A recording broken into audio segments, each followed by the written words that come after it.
नामदेव बाबाच्या वंशाला येऊन तुळीला जन्मून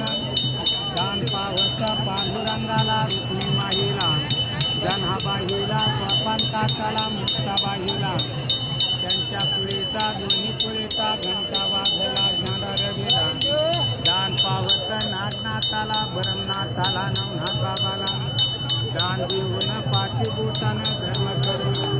वंशाला येऊन तुळीला जन्मून दान देऊन दान पावत माही वाचून मैया नाही या बापा वाचून जन्म नाही या देता वाचून उधार नाही का देती वाचून जय देव नाही का शिवाजी बाबाला नामदेव बाबाच्या धर्म पावला पांडुरंगाला